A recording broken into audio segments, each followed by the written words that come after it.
ముత్యాలమ్మ బోటులో అదృశ్యమైన 7 మత్స్యకారులు క్షేమంగా ఉన్నారని కోనసీమ జిల్లా కలెక్టర్ మహేష్ కుమార్ తెలిపారు.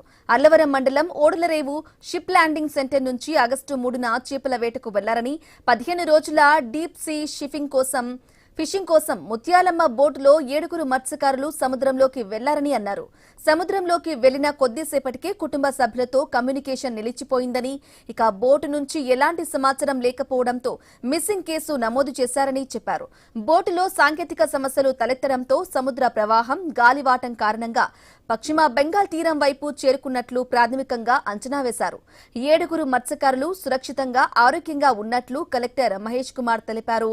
ఒక మత్స్యకారుడు స్వల్ప అస్వస్థతకు గురయ్యాడని, మిగిలిన వారంతా క్షేమంగా ఉన్నారన్నారు. ఇక మత్స్యకారులను వారి స్వస్థలాలకు తీసుకురావడానికి జిల్లా యంత్రాంగం ప్రత్యేక ఏర్పాట్లు చేస్తుందని వెల్లడించారు.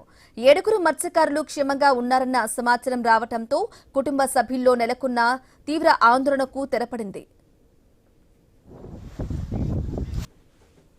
వెస్ట్ బెంగాల్ అండ్ మనకి మయన్మార్ నుంచి కూడా అక్కడ ఉన్న టోటల్ బార్డర్ సెక్యూరిటీ పోలీస్ కావచ్చు, అక్కడ ఉన్న ఇంటర్నేషనల్ బార్డర్స్ ఎక్కడెక్కడైతే ఉన్నాయో మయన్మార్తో పాటు బంగ్లాదేశ్లో, సో ఆల్ ఈ కన్సర్న్ మనకి బే ఆఫ్ బెంగాల్ సరౌండింగ్ స్టేట్స్తో పాటు కంట్రీస్ వాళ్ళ యొక్క పోలీస్ మెన్ కూడా అందరికి కూడా లుకౌట్ నోటీసెస్ ఇచ్చి వాళ్ళకి ఇంటిమేట్ చేయడం జరిగింది. ఈ 7 members along with the boat they reach the port.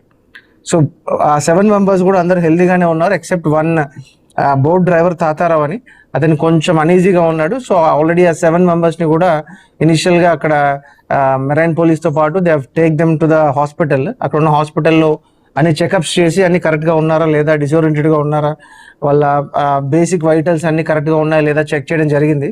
Then afterward they were about to అక్కడ వాళ్ళ యొక్క గెస్ట్ హౌస్ ఏదైతే బోట్ ఓనర్స్ అసోసియేషన్ ఉందో అక్కడ అందులో వాళ్ళు రెస్ట్ తీసుకున్నారు. సో స్టేట్ గవర్నమెంట్కి ఇంటిమేట్ చేయడం అండ్ ఆనరబుల్ సీఎం గారు అండ్ ఈవెన్ ఆనరబుల్ పిఎం గారు కూడా దీని గురించి బ్రీఫ్ చేయడం జరిగింది. సో వీళ్ళందరూ కూడా సేఫ్గా ఉన్నారని చెప్పేసి